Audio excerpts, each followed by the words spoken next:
Chapter 19. The night before Christmas, I'm back at the restaurant waiting for a banker to trot up the stairs to the fitness center and morph into a homeless person. Mr. Terry Truman. Homeless for the holidays. This might be the strangest Christmas Eve I've ever spent. And that's saying something because all my Christmas Eves and Christmas days have been a little odd. Coop started the tradition. Even when he was a little kid, he didn't want things.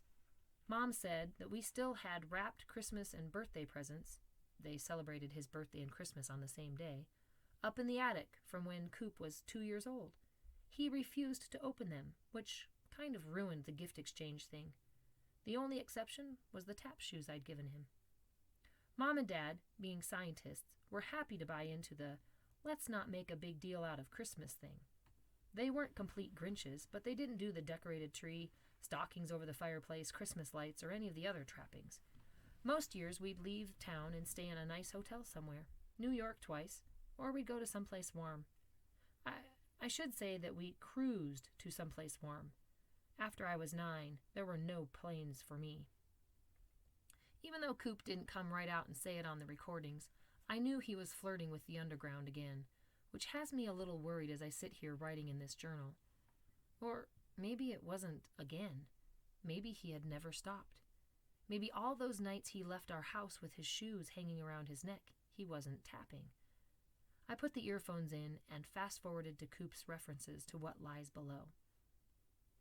There are over 700 miles of subway tunnels beneath New York. In 1912, the workers digging the Brooklyn-Manhattan Transit subway accidentally rediscovered the city's very first subway line, 42 years after it closed.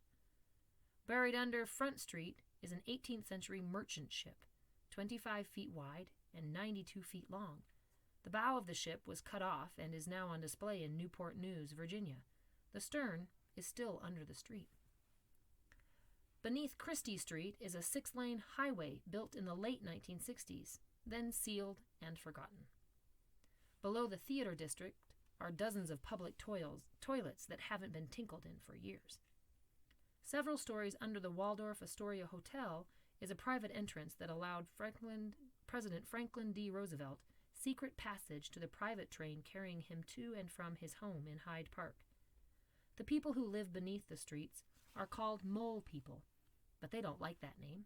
Some say there are over 2,000 of them. The rats under the city are called track rabbits because they are sometimes eaten during lean times. A place where it never rains. And no, I'm not asking for money. I don't need it. I already have my entrance fee, and it's taken me months to earn it. Keep sending those recordings, and I'll record you back when I can. I have to go now. My guide awaits.